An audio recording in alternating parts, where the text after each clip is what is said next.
एउटा प्रश्न के आउँछ भने कहिले टेलिभिजनमा कथा सुन्दै गर्दा, युट्युबमा कथा सुन्दै गर्दा अथवा प्रत्यक्ष यहाँ आएर कथा सुन्दै गर्दा धेरै भक्तहरूको प्रश्न एउटा आउँछ, गुरुदेव प्राय धेरै जस्तो ठाउँमा जसको मनमा भगवानको अधिक भक्ति छ, जसले कसैको कहिले पनि केही नराम्रो होस् भनेर सोचेकै छैन, जो अति सहज छ, जो अति सरल छ, जो भगवानकै भरोसामा जिएको छ, भगवानलाई नै आधार मानेको छ, उनकै घरमा, उनकै परिवारमा, उनकै जीवनमा अझै धेरै कष्ट आएको, पीडाहरू थपिँदै गएको अनुभूति हुन्छ। किन यस्तो हुन्छ गुरुदेव? भगवानको भजन गर्नेहरूको जीवनमा त आनन्दै आनन्द, सुखै सुख हुनु पर्ने होइन र? भगवानले के त्यो भक्तको भावना बुझ्दैन?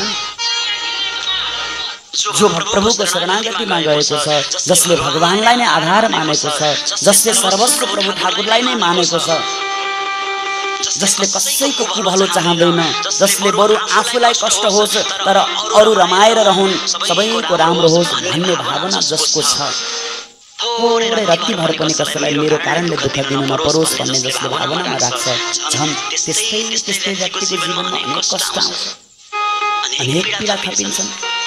आखिर किन यस्तो हुन्छ गुरुदेव? यो प्रश्नको उत्तर श्री सुखदेवजी महाराजले भागवतको 11 स्कन्धमा दिनुभएको छ। यस्तु मां भजते नित्यं वित्तं तस्य हराम्यहं करोमि बन्धु विच्छेदं सतु दुखेन जीवनम्। पहिलो कुरा त आफ्नो प्रारब्धको खेल पनि हुँदै हो, अर्को कुरा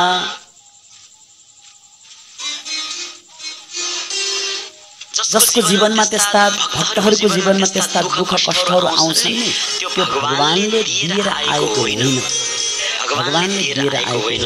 यहाँ यो जन्मको मात्र हिसाब किताब हुँदैन, जन्मको हिसाब किताब हुन्छ हजुर। त भगवानलाई लाग्छ यो मेरो शरणागतिमा छ, यो मेरो भन्दैछ हैन।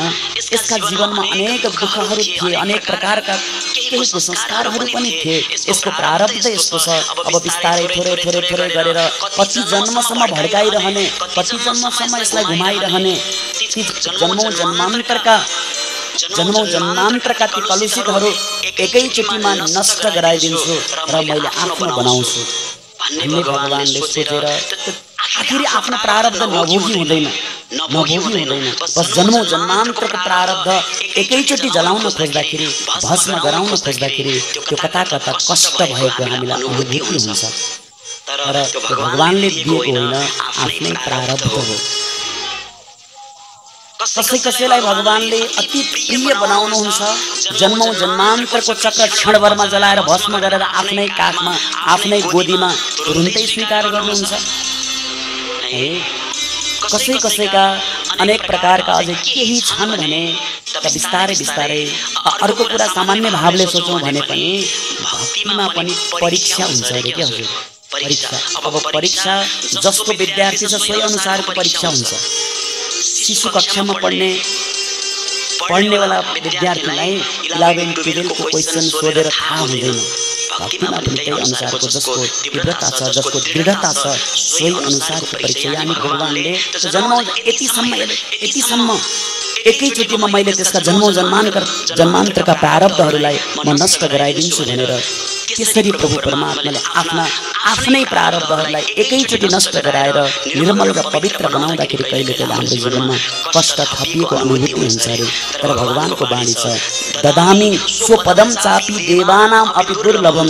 त्यस्तो अवस्थामा पनि जसले डटेर भगवानको भक्तिमा हेय भावना नल्याइकन अझै प्रभुको शरणागतिलाई, अझै प्रभुको भक्तिलाई तीव्र बढाउँदै जान्छ, फेरि त उसलाई देवताहरूलाई पनि नमिल्ने त्यस्तो परम पद मैले प्रदान गर्छु। फेरि जन्म र मृत्युको चक्रमा फस्ने कुनै जरुरत नै छैन। भगवान स्वयं आफैले ठाउँ ठाउँमा यस्ता भावहरू सङ्केत गर्नुभएको छ।